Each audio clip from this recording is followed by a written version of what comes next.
Good morning. It's April the 1st and we are at Maundy Thursday in Holy Week. I have to say that there's quite an important message that I know that I need to deliver in this video. To some of you, it's not going to be a surprise. To others, it will be a surprise. What it is not is an April Fool's joke. In fact, it feels as though there is a truth that we thought was truth, that now, due to the level of consciousness that we have and the evolution that we've achieved over many lifetimes, not just this one lifetime, we're ready to truly embrace. I think we've probably embraced it in other lifetimes, but maybe it's safe to be able to talk about it and not be mocked or ridiculed, or let's be perfectly honest, be killed for the belief. And one thing I'd like to talk about in this video is whether Christ did die on the cross or not. Now, I'd like to say at this juncture that I do not wish to offend anybody. I am not doing this to trigger you. I am doing this because I'm called to talk about this subject. I did actually talk about this subject, I think, a couple of years ago, but I want to bring it back to the table today. I actually thought I was going to be sitting down this morning to do a video on Judas Iscariot, which I would still like to do. We'll see whether that comes through or not, because there's great teaching with regard to Judas as a master teacher in his own right. That's what I thought I was going to be doing. And then I came into my office and I saw something shiny just, interestingly, on the threshold of the doorway. You know, in homes, when you've got carpet, you have the metal strip that sort of divides up that bit of carpet from maybe the hallway carpet. It's probably called something. So it was on that strip. But it's important because, of course, it's going through a doorway, a gateway towards a new understanding. So on this bit of the carpet, I saw something glistening that was not there yesterday. And it looked like something that had fallen off a necklace. I wear lots of jewellery, or maybe an earring. I thought that's what it was. And as I bent down to pick it up, you're not really going to probably be able to even see it because it's very small. It's actually a very small little bee. It's a little bee. I know where it's come from. It's come from a set of charms, which are here in my desk drawer. My lucky charms, I call them. I use them sometimes in my readings. So somehow this has got out of the bag that's in that drawer and it's over there. So Spirit has moved this. And as soon as I saw it, the bee, I knew exactly what I was being told to deliver in this video, because I'd already received the message a few days ago. And I'm just going to tell you the order with which this information came through. It's not new information for me, but it's being presented in a different way, I think, to help us understand, and also, very importantly, for confirmation. I would like to say at the outset, that before we get going, it doesn't actually really matter whether you believe he did die on the cross, literally 100% dead, and then was resurrected, or whether he was, as I believe, brought off the cross, virtually dead. He was able to put himself into a deeply meditative state where he slowed his breathing down to such a level, effectively shut down his body, but was able to preserve life.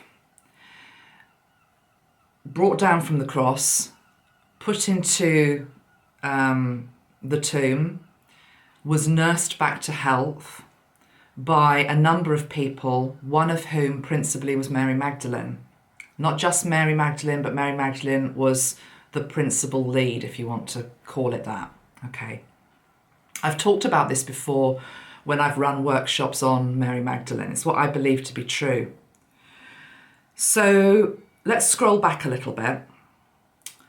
And I know this is going to sound a bit random, but it's just the way that I get my signs from Spirit. And if you follow me and watch a lot of my videos, you know the way that I work. So excuse the pun, I'm not going to sugarcoat anything, because sugar and bees and bringing them back to life is actually part of the story. So I want to go back to the video that I made 2 videos ago. I did a video on, of all subjects, I channel a lot of different people. I channeled Michael Hutchins, okay? Now, in that video, I had to address the theory of how he died, because it's very contentious how he died. Did he take his life? Did he not? After I recorded that, I said what I believed to be true. After I recorded that, I think it was a day later, I went back. It was actually St. Patrick's Day. On St. Patrick's Day, I went back and I rewatched my own video.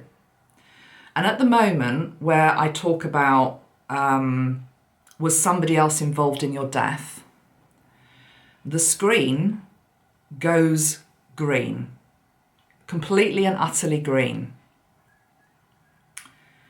Now, to understand what I'm saying here, and how this links to Jesus, because the same thing happened when I was watching Jesus of Nazareth. This is the point. The green screen is appearing at key moments as a sign for me, as confirmation. So when I saw the green screen in terms of, was somebody else there with you, I think I said, and it went green, I knew it was Michael giving me a sign that yes, there was. Okay. So, interesting. Thought no more of it. Same thing happens when I gave a call to particularly my tribe on Instagram, I think it was, a week ago, and I said to them, why don't we all watch Jesus of Nazareth again? A TV series made in the, 1980s, 1990s with Robert Powell. Robert Powell, for me, didn't just act, he channeled Jesus during that series.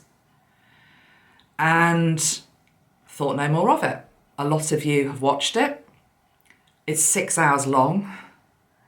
But anyway, I must admit I haven't watched all of the 6 hours, but something again called me to look at it. It's all available on YouTube. So I put YouTube on and I watch Jesus of Nazareth. In my head, because I know I'm going to be doing this series of videos with you this week, I remember back and I think, did he die on the cross or not? So I scroll forward to the crucifixion scene. It gets to, now I haven't got the timing on this, so I'll just have to show you my phone. It gets to this scene, okay? It gets to this scene where he's on the cross, he's about to die. He actually says the words, Father, into my hands I commend my spirit. I think that's what he says. I think he then says, it is done. That's the scene on the film. I think it then scrolls to this lady, whether it's supposed to be Mother Mary or Mary Magdalene, I'm not quite sure in the film, okay? So you see that. You see the face of anguish. Oh my God, he's about to die. As I'm watching it, the screen goes green. Can you see? For those of you that need proof, although Christ would say it's all a matter of faith anyway. Jesus of Nazareth, I'm not making this up. Screen's gone completely green. Only for, 30 seconds, enough for me to take notice of it. It then goes on to the next scene, and it goes on for quite a while, which was, what was the scene? Then it flashes to that, where effectively he's died. And I think, oh my God, because I know what's being told to me. If you don't know what a green screen is, you'll soon start to hear more and more about this. As a YouTuber right now, I could buy something called a green screen, and it literally would be a green screen behind me on my wall. I don't understand how it works or any of that, but effectively you could be watching me now, and rather than seeing my picture of Metatron and Jesus and, you know, my room, I could have the Taj Mahal behind me. You know, I could have the rivers of Babylon behind me. I could have myself walking, with a forest scene behind me. What a green screen does is it superimposes a alternate reality onto what you think you're watching. Politically, this is being used potentially to show things or create illusion. I don't want to get into politics here, but it's something we're going to become very, very used to talking about, the green screen. What we are watching, is it actually the truth? Is, for example, Amanda actually sitting in her room, or am I actually sitting at the beach now? I could be looking as though I'm sitting at the beach because of the green screen effect behind me that will look as though I am, but actually I'm not. Back to this, what this is saying to me is that the scene that you thought you were watching, which is basically my death,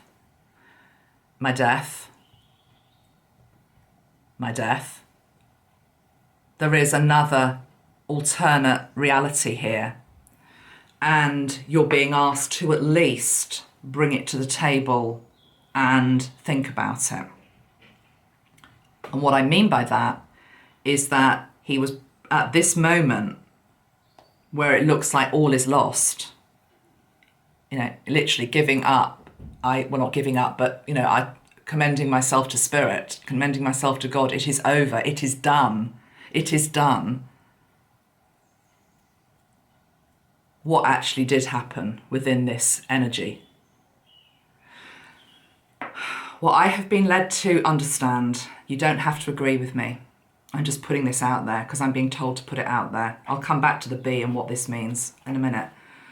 Is that, as I say, because he was and is an ascended master energy, capable of anything, he was able to put his body into such a state to preserve it, so on the outside it looks dead, but actually inside, with the right tools, the right energy, can be brought back to life, because I believe he then carried on his ministry. You're not going to find that in the New Testament though. I would also like to say it doesn't mean that you can't take comfort from either scenario. We have to get away from this thing of either or. We've all grown up with stories, traditions, rituals. They're important. They make up a huge part of who we are. And it's important to not just think, well, none of what's in here matters. That is not what I am saying. That is not what I am saying. I am just asking us to think about other scenarios for some of what is written in here, particularly with regard to the crucifixion scene. Now back to the bee this morning. Okay, so this is all stuff that's just been in my head over the last couple of weeks, thinking, shall I talk about it? Shan't I talk about it? When is the right time to talk about it? I know I triggered people hugely 3 years ago when I tried to raise this.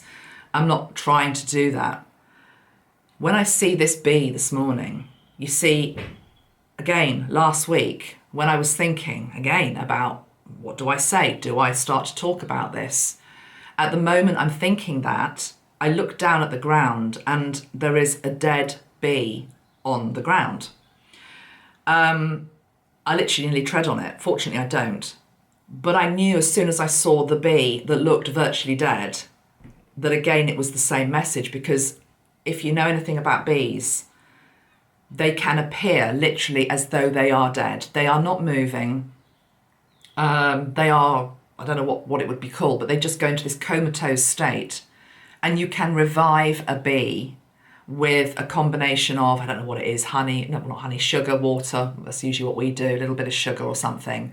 And if you've done that before, which many of us will have done, you can save them. You know, they regain their strength. So from what looks completely inert and dead, and it's like game over, suddenly you go back and it's flown away.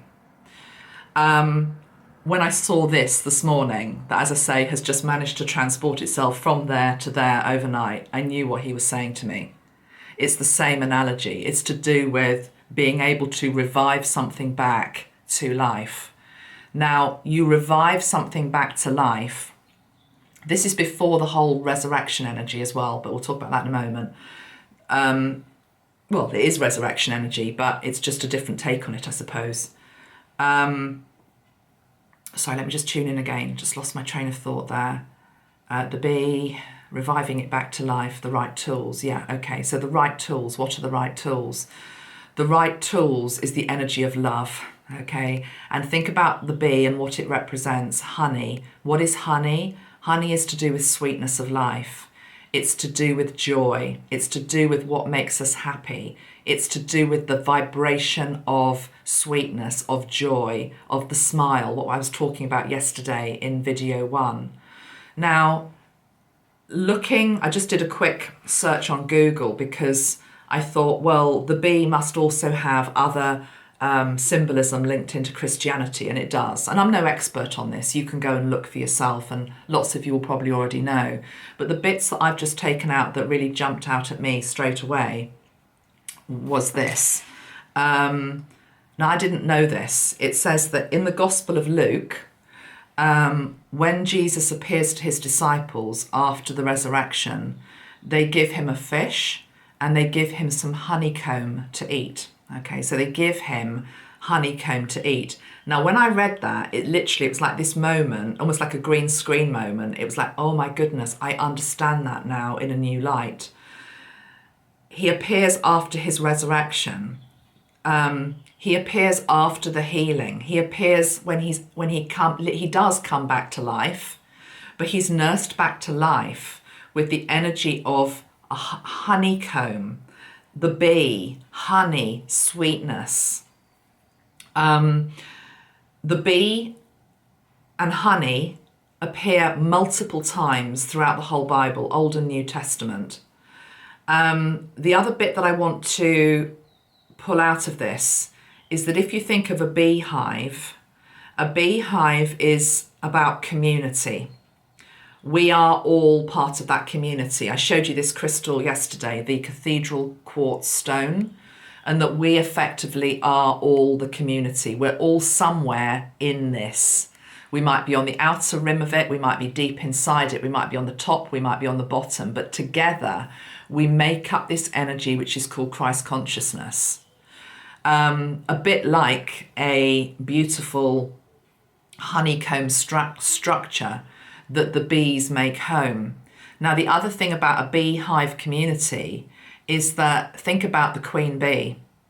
The queen bee, the queen, the feminine energy, the thing that helped bring him back to life was the feminine energy.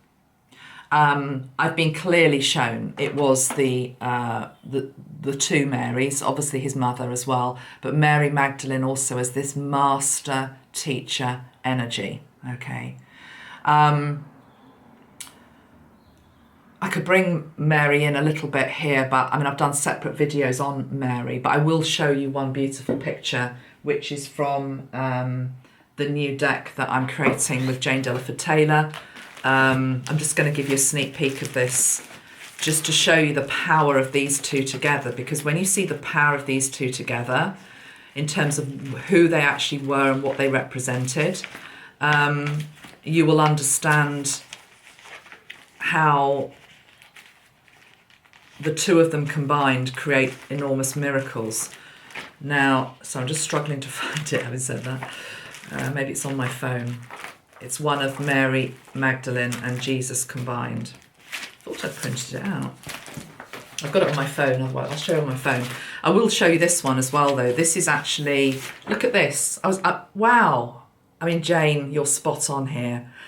This is I'll show you Mary in a moment and Jesus. This is the image from the new deck of what I think we're calling it grace. Grace. The energy of grace. And we've got the honeycomb, and we've got the bee, and we've got the white flower. I love it. I love it because that was channeled through by Jane way before I got this piece of information today.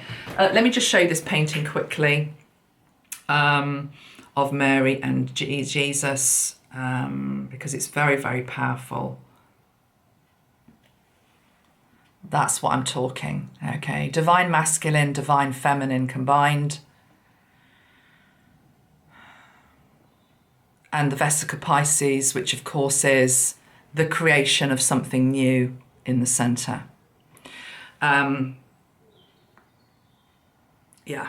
that's what we're talking. So nursed back to health by the power of the divine feminine, but equally his own strength, his own ability to create miracles. Okay, let me just pause and have some water. The energy is pretty high here.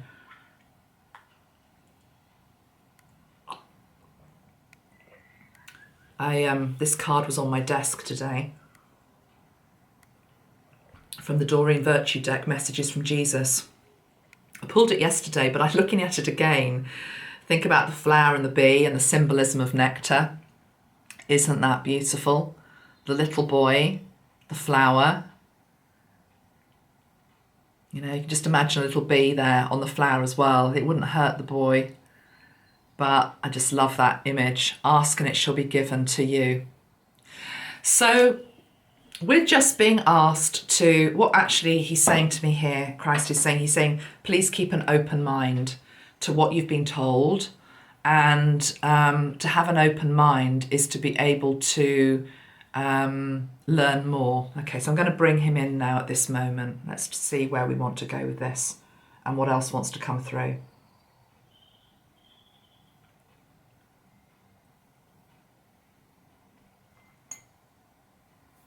He's saying, let go of what you don't know. Sorry, let me paraphrase that. What I'm trying to say is, what he's trying to say through me is, let go of the fear of what you don't know. That's an important word to add into it. Let go of the fear of what you don't know.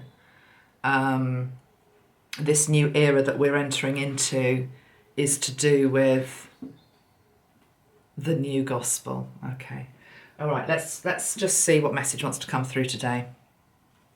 How are we doing for time? 23, okay. So let's sink back into the energy of Christ, thanking him for being here with us on this beautiful day. So today's Maundy Thursday as I record this, which is linked into the Last Supper. The energies of the Last Supper, sitting down, knowing it is the Last Supper, knowing what was to come.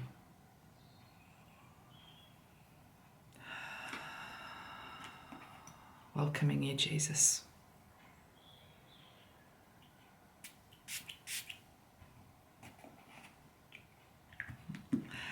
He's shown me a beautiful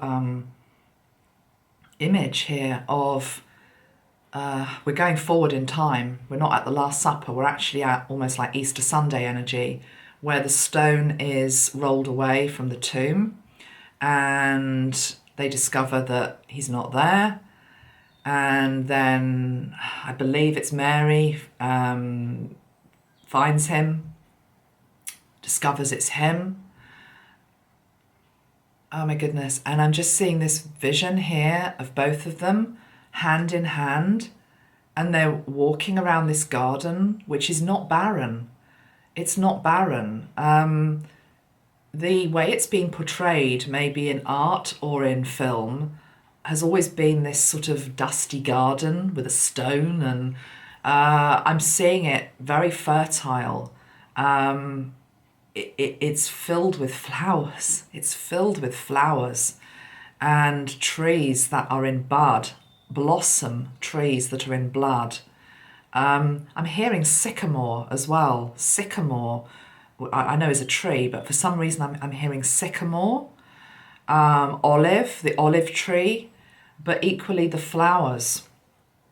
And the animals came to see him as well. I'm seeing the rabbits, and yes, it's Easter. I know, rabbits and Easter, but it's as though the animals came to witness his recovery back to full health. It wasn't just Mary that saw him first. He's saying it was also the flowers that saw him first. It was nature that saw him first. He was saying she had already seen me anyway because she'd been with me, she'd been nursing me. But I'm just being shown this moment where he's fully healed and back in his body. Still a little sore, he's saying, but back in his body and walking around this most beautiful, fertile, verdant garden full of flowers. It feels like a spring day. It's warm. It's stunningly beautiful. Meet me in the garden, he's saying. He's saying to all of us that have resonated with this message in this video that if you wish to learn more or be open to new ways of understanding how the story is, then you can meet me in the garden. You can meet me in the garden. He's also shown me the Garden of Gethsemane, where obviously he had his moment, which is like, take this cup away from me, I cannot do it. I'm being shown the two gardens. So the two gardens, one which was to do with just despair and fear, and I cannot do this, I do not want to do this, take this cup away from me, knowing what was to come, knowing that Judas was coming in, knowing that the soldiers were coming, knowing what his fate was. Even if he didn't die on the cross, he knew it was going to be painful, he knew he was going to suffer, although he says, come back to that in a moment, that word suffering. So that's one garden. Let me just write that word suffer down. Sorry, otherwise it's easy to forget. Suffering. So that one garden, the Gethsemane garden, and then this other garden, the garden where he's discovered the tomb. He wants you to meet him there. He says so many people have stopped at the first garden. So many people are just still at the first garden. They are stuck in the trauma of what was to come, what happened, and the horror of it, the blood ritual of it, the sacrificial ritual of it, the suffering of it, the pain of it, the thorns of it, the piercing of it, the tears of it, the trauma of it, the loss of it, the suffering. He's saying, come to me and meet me in this other garden and meet me there. He's saying, I want to meet you there. Because to let go of your own suffering, he says, you have to let go of my suffering to be able to let go of your own. Identifying over and over and over with the suffering and the pain is reinforcing it in the world, but it's also reinforcing it in your own life as well. Meet me in the garden, the healing garden. He's showing me this garden and it's just full of herbs, it's full of flowers, it's full of birds, it's full of wildlife. It's got a stream running through it. I mean, whether it did or not, I have no idea, but I can see a stream running through it. He's saying this garden, he's saying this garden can be anything you wish it to be. It's a place within your heart where you can meet me. And it's to do with it is the resurrected Christ, okay? It's the Christ that was rebirthed. He said rebirthed, use the word rebirthed. It's the rebirthed Christ. It's the Christ that, yes, went through suffering, was healed by the divine feminine and his own alchemy, I can never say that word, his own alchemy, okay, his own ability to transcend anything that was done to him by man and is rebirthed anew. He wants the new story to start in this new garden. Again, I think we've actually got the picture of it. I mean, I'm realising now in retrospect. I mean, let me just show you this. This is amazing, actually. So this is, again, it's another painting. It's going to be in the new deck. The new deck's not out for another year or so, guys. So, you know, you're going to have to be very patient. Look, I can't even remember what we've called this one. It's not a very good print of it. It's just something I've printed off from an email. But look, that's the new garden. And look who's in it. It's the child. It's the child that believes. It's not the grown-up who maybe is stuck in their rigid thought forms of, no, but it says it's this, it happened this way. You know, this is God's garden. He was in God's garden. At that moment of rebirth and discovery and the stone being rolled back, it was... heaven had come to earth. Heaven had come to earth. And that heaven that came to earth is still available here, right now, on any patch of land that you stand in. He's saying you can create hell on earth, or you can create heaven on earth. It has always been thus. The hell on earth is the identification with just the crucifixion and the suffering and the pain and the blood and the cross, which 3 years ago I called an instrument of torture. And a lot of people didn't like that, but I still stand by that that is what it was. And he's showing me the Ankh. The Ankh. The cross with the loop at the top, eternal life. I mean, the Ankh means many things, of course. It means masculine and feminine and eternal, lots of things. But he's also shown me the top loop of the Ankh also being like the halo. But the fact that you have a halo, just as much as he has a halo. And the halo is to do with being able to embody goodness and purity and non-judgment, and turning the other cheek when people are cruel to you or judge you, to be the better person. The one of his sayings, I think it's from the Sermon on the Mount, came to me today, which is, blessed are the peacekeepers. And I truly feel that we need Christ's energy at this time. We need all the Ascended Masters' energy, but the Christ energy at this moment in time, when we're truly embodying it, we're able to really step into being the peacekeeper. I noticed it myself on a couple of comments that came in from the first video, which were not very nice.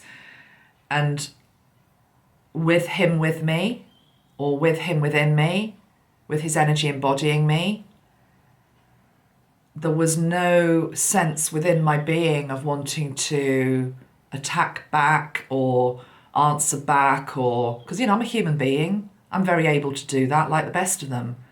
There was just this energy of him wanting to hold both of us, you know, the one being attacked and the one who is attacked. Is that right? The one who is attacking and the one who is being attacked, and loving them both and just getting the energy of peace in between. But equally, I felt I was really able to embody that energy of peace. It was like, I just feel peace towards you. Blessed are the peacekeepers. We need this in our world.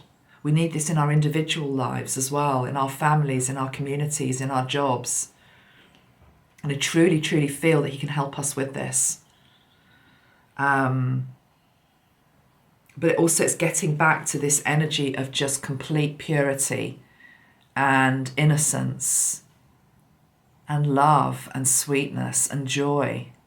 Look at the joy in that simple, simple moment of just being with a child, seeing that child's purity, seeing that flower's purity, just being in that beautiful moment.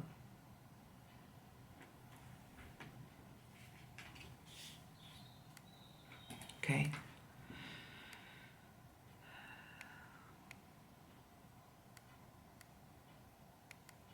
I'm going to ask now about Judas. Judas Iscariot. So I've never tried to channel Judas before, but I think I'm going to try. So Judas Iscariot, the one who betrayed him with a kiss, who got his pieces of silver, who effectively identified him to the Roman authorities. And the story in the gospel is that he hangs himself, not able to live with what he's done. But yet, those of you that have followed my work over the last couple of years in particular, you know, I've done a lot of work with regard to the violet pill teaching. I call it the violet pill teaching. It's just my way of talking about it, which is to do with you need everybody, you need all players on a stage to be able to create the destined moment or the mission that you have in your life. And so for Jesus to be able to perform his mission in his life, which was rebirth, was resurrection, doesn't matter whether it was, you know, as I say, you believe he was completely and utterly dead and brought back to life, or whether he was in a state where he appeared to be dead, and to all intents and purposes, anybody else would have died. That's the truth. Anybody else would have died. Nobody else would have been able to survive that.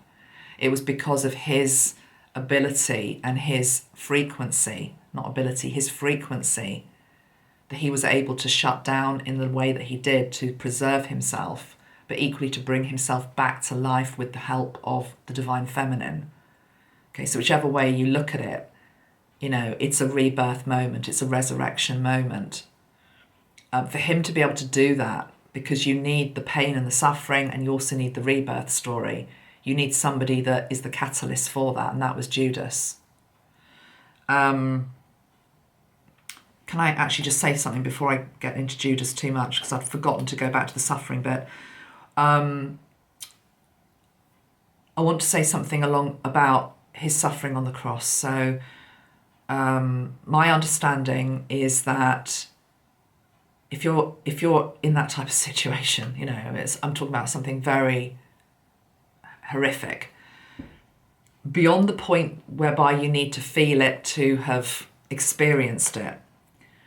I believe that God, your own higher self, your own godliness within you, can effectively lift you out of the body so that you're not experiencing, we'll put it this way, say you're on the cross for 10 hours. I don't know how many hours you experience where it's just horrific and painful and all the rest of it. You've then experienced the suffering. Okay, you've done that. Do you then need to feel it for another 8 hours? My understanding is no. After you've experienced what you were meant to experience, or you've signed up to experience, was part of your mission to experience, the rest, it's like there's an aspect of your soul where it's lifted out, and you don't, the suffering is not there. I know it happens in murders a lot of the time as well, horrific murders that happen, that the soul can lift out of the body way before the moment of, you know, in a very long drawn out murder or torture or something like that, the soul can lift out. So what you're seeing acted out is, it's the shell, it's the body, but the soul's intact. You know, and the suffering and the pain that you're maybe seeing on the face.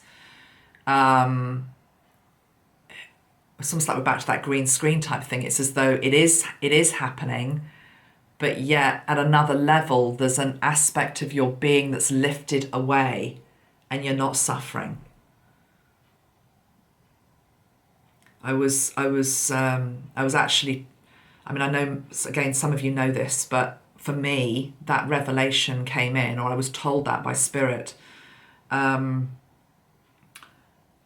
couple of decades ago, there was a horrific serial killer in this country.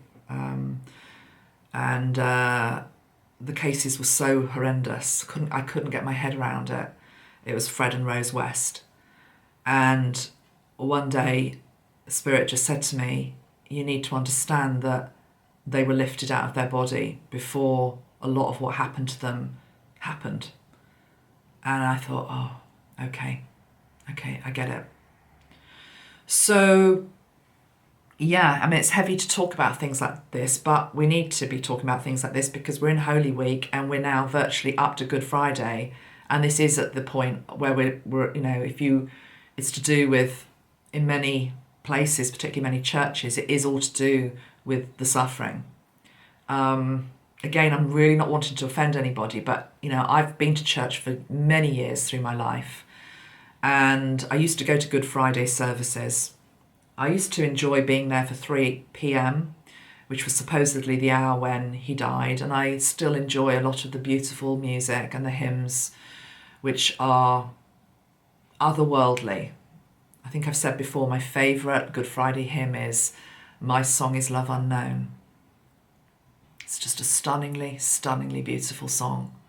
Never ever throw the baby out with the bathwater. There is much with regard to church that is, I still think, is very beautiful.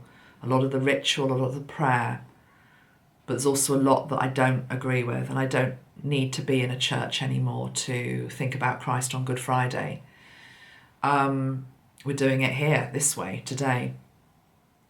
But there was that moment where you have to go up to the cross and kiss it in our church. You have to go up to the cross. It's a wooden cross. They prayed it through the church and you have to kiss it.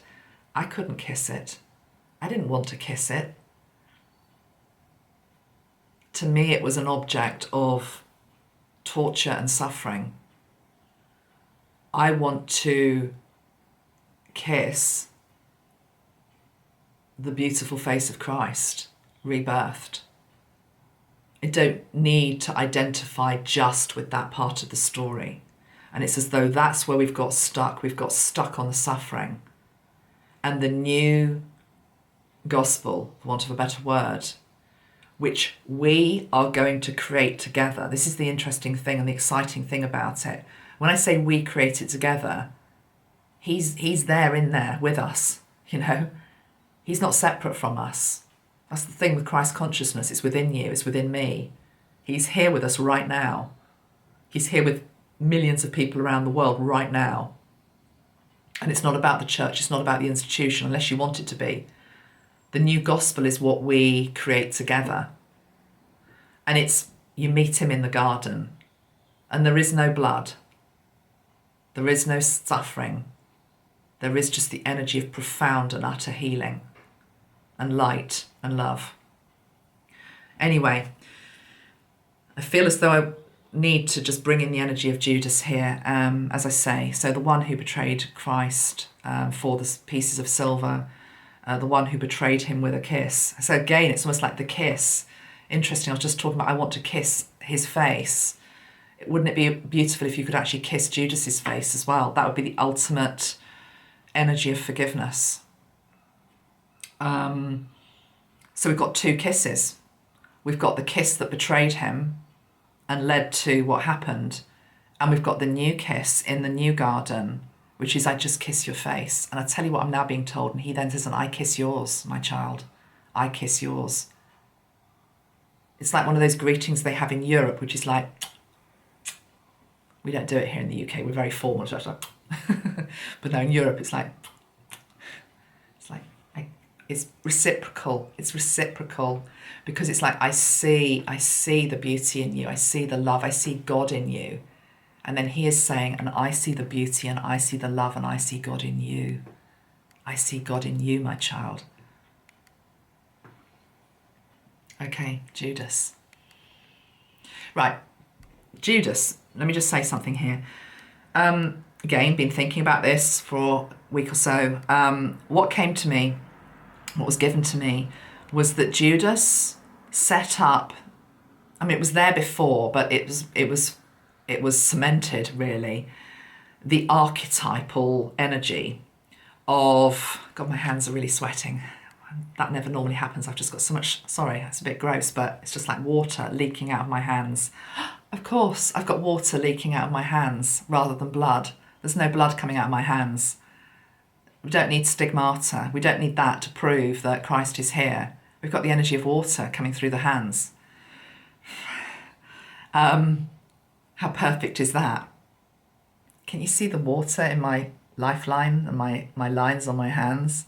It's just leaking out of my hands, the water. Blood and water. Stop identifying with the blood, start identifying with the water. Water is the great healer, water is the great cleanser, water is the rebirth energy.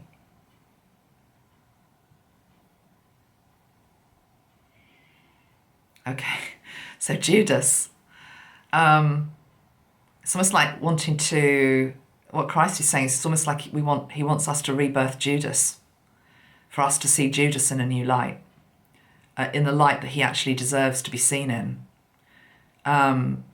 Jesus is saying, I could not have done it without Judas. I could not have fulfilled my mission without Judas. He loves Judas. He always loved Judas. I loved Judas in the moment he betrayed me.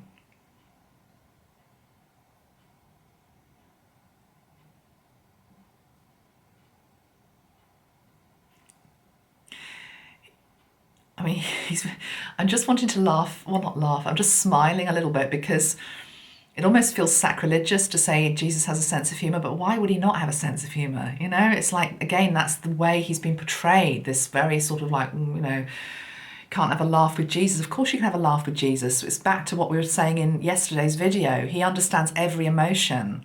Why would he not understand humour? Why would he not understand laughter? Why do you think he loved being around children? Children laugh the whole time. So the reason why I was laughing was, you know, he was saying, I love Judas. I loved Jesus when I loved Judas when he betrayed me. And I in my mind, I was being taken to, did you love him when you were on the cross suffering? You know, and he was like, I found that more difficult, but yes, I did. So that's why I was smiling, because it's human. It's a human thing. He had the God energy, he had the Christ energy, but he had a human body. Okay, he understood the human condition. Okay. He wants us to rebirth Judas, though, and see Judas as this master teacher in his own right. So Judas basically set up almost like this archetypal energy that many souls have followed since, which is that there is somebody before you incarnate, before you come down here, you agree effectively your mission, what you're going to be doing, the main things. Obviously, you have free will in terms of how that all goes when you get down here, and you forget a lot of what you signed up for. But, you know, the key events, I believe, are pretty much mapped out. Certainly your mission is there. Whether you fulfill it or not, as I say, it's up to free will. But you're given the props, is what he's saying. You're given the props, which include people, to come into your life at specific moments to help you fulfill that mission. It's then up to you whether you do or not, of course, but, you know, they're there as the props. So Judas is this archetypal energy of the one who loves you the most. Yes, I did say that. The one who loves you the most, who is able to betray you, hurt you, disappoint you. I don't know, how many different variations can we have of it? To help you learn or do what you are meant to learn or do in this lifetime. So if we take that down into a very everyday scenario, let's talk about marriage. Okay, so something that many of us go through. Many people these days have got a divorce behind them, or, you know, even if you haven't been married, maybe you've been in a relation. Well, you will have been probably if you're at a certain age. You'll have been in a relationship where at some point in time somebody disappointed you or hurt you. So I'm going to talk about somebody I physically know in my own life. This happened a couple of decades ago. She was very betrayed by her husband, effectively, very betrayed in a very cruel way, and left, effectively. Happens to many people, but, you know, was betrayed, devastated. I had to comfort this woman many nights and hold her in my arms and try and comfort her. Total, utter devastation at the betrayal. that this man had done. Roll forward a couple of decades, she's now able to say that without that experience, she would never have been able to, for example, grow into her spiritual path. She left behind a very materialistic life.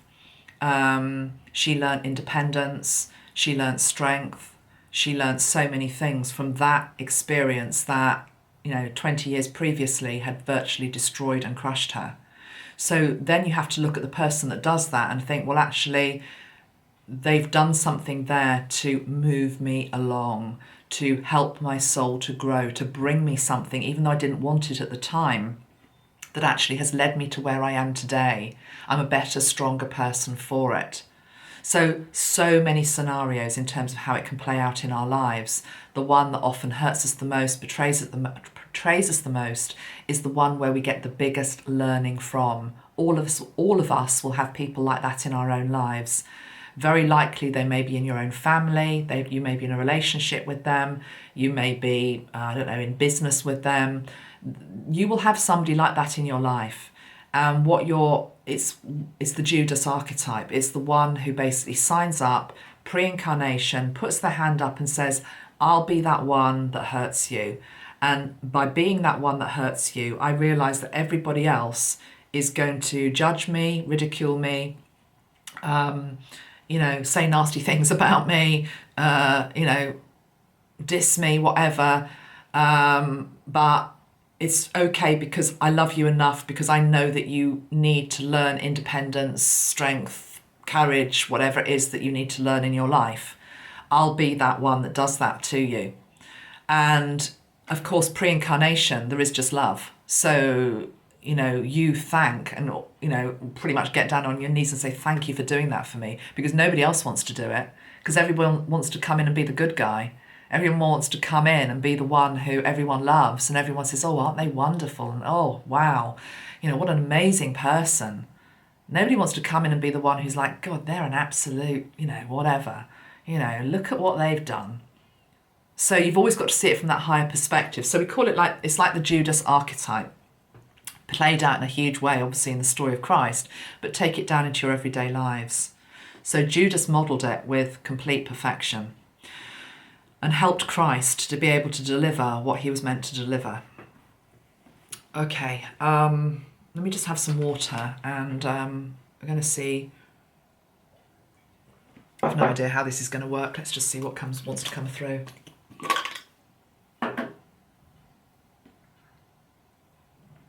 Sorry, I need lots of water. I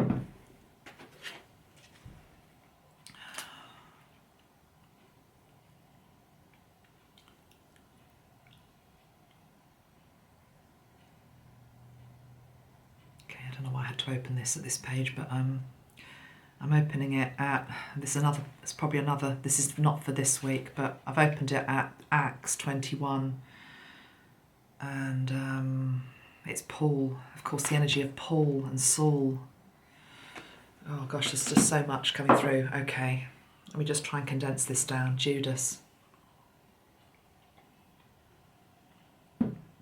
Christ, what do you have to say about Judas? What can you show me? What can you teach here with regard to Judas and you?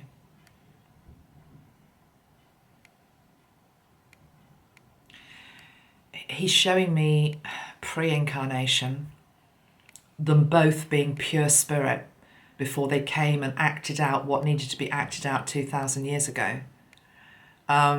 He's saying it was planned with precise precision, total precision. Every last detail was mapped out as to how it should occur. He's talking about the betrayal. I'm also hearing that the whole of the last couple of days. I've also got the energy of Peter and the cock crowing 3 times, denial. All of it was planned out with precision, pre-incarnation.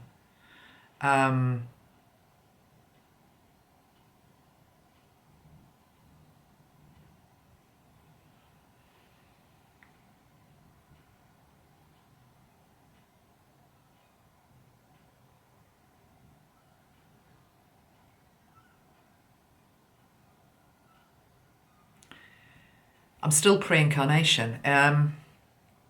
It's as though I'm seeing this tussle. Tussle's not quite the right word. Not tussle. Tussle's not the right word at all. No, tussle is okay. He's saying, no, use tussle. It's a soul tussle. A soul tussle within Judas.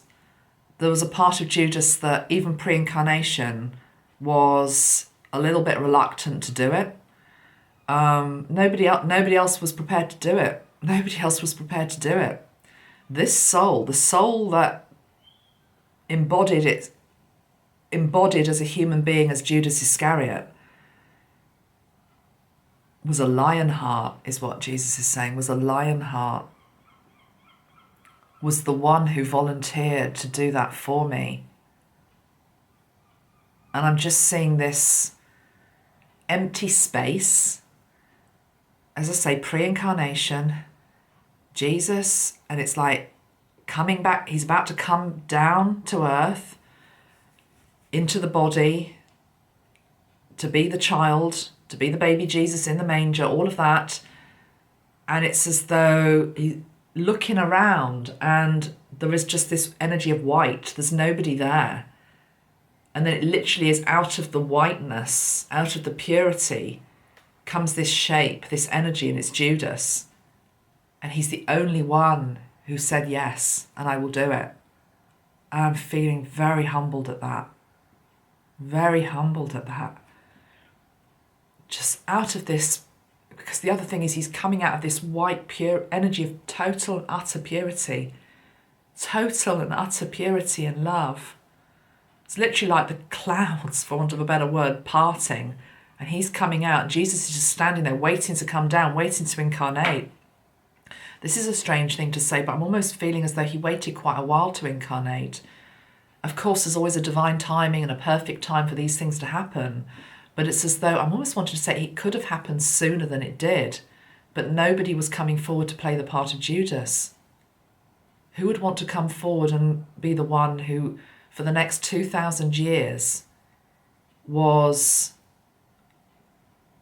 judged as being the one who killed me? No one's coming. He was the only one that came.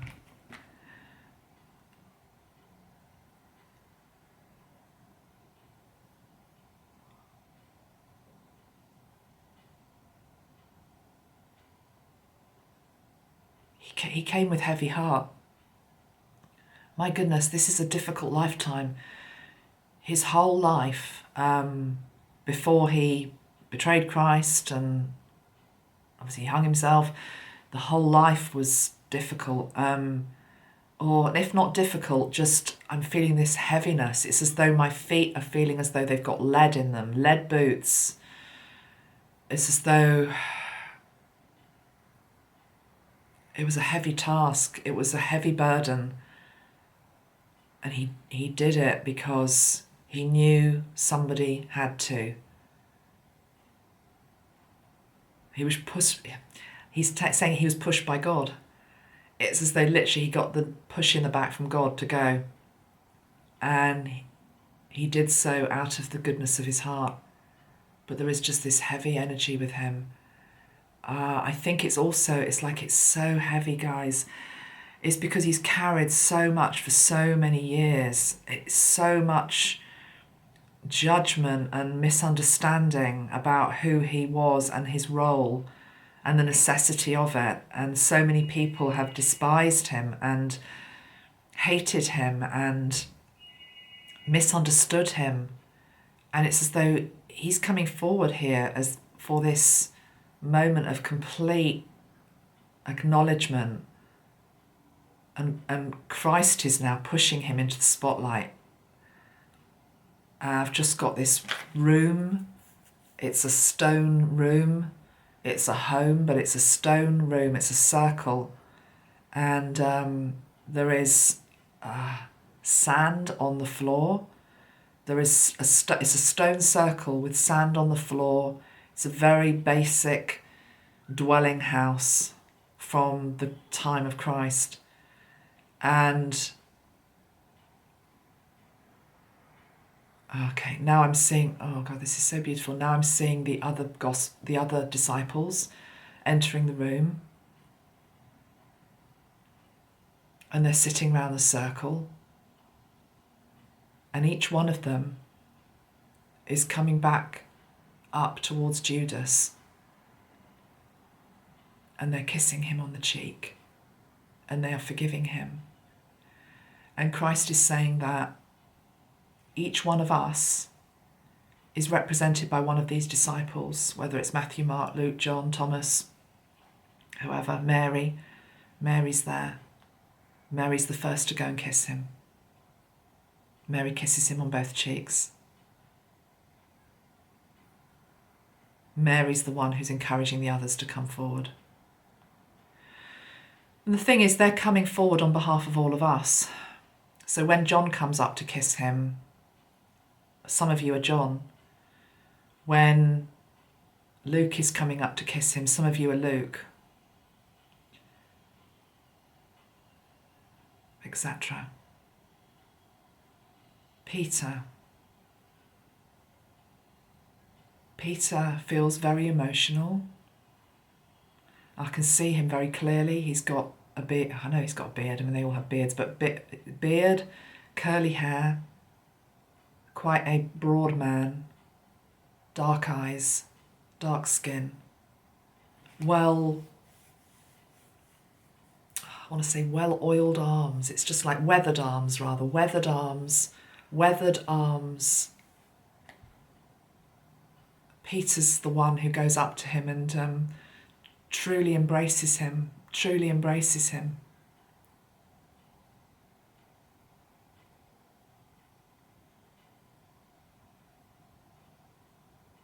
And then I want to see if you're able to, I want to ask you rather to put yourself into that room. Most of you are already in there. And see yourself in the circle with the disciples and Christ. And you're invited. You don't have to. You're invited to go up to Judas and to thank him in whatever way you want to thank him. And I'm seeing some people going up and they've just got a very simple white flower that they're giving him. Somebody else is giving him bread.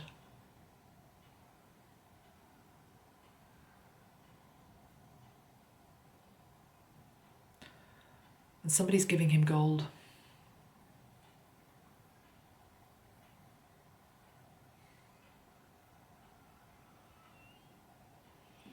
Let's take a deep breath in, guys.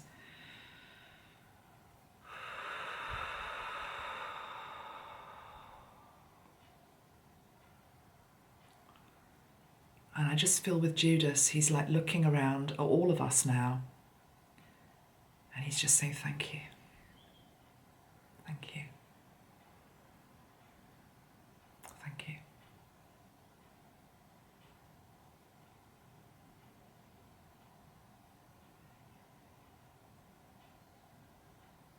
And then I'm just feeling like all of us assembled. Jesus, the disciples, Judas, you, me.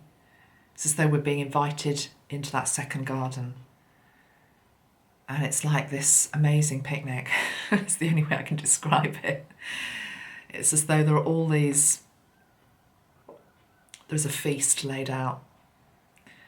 And we're not in a room hiding away like the Last Supper in fear and trepidation of what is to come. We're in God's garden. And there is a feast laid out. And there is a archway in the garden, and anybody who wishes to join is able to come and join. There is enough for everybody. This isn't a select group that is only allowed in this garden. Anybody is allowed in this garden.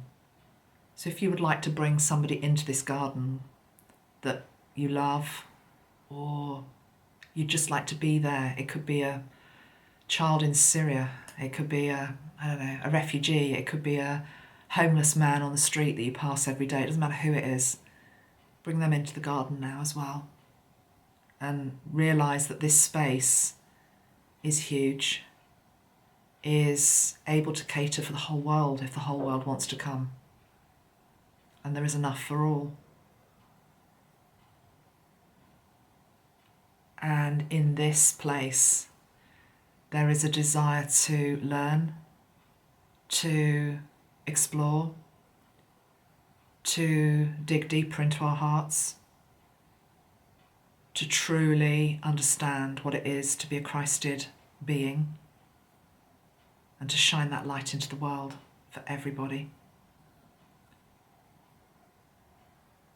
Peace be with you, and also with you.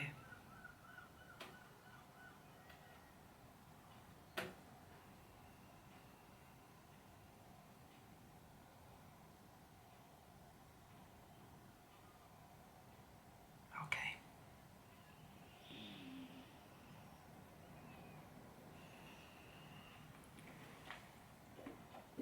I think I'm going to leave it there. I do hope you enjoyed that, and you enjoyed the time that we spent together with all of those amazing beings. Remember, we're all a bit like the Bee Hive community. We all work together. That's the other thing with bees. They work together for a greater good. Take care of yourselves this Easter. Have a good one. And I'll be back again very soon. Love you all very much. Bye-bye for now. Bye.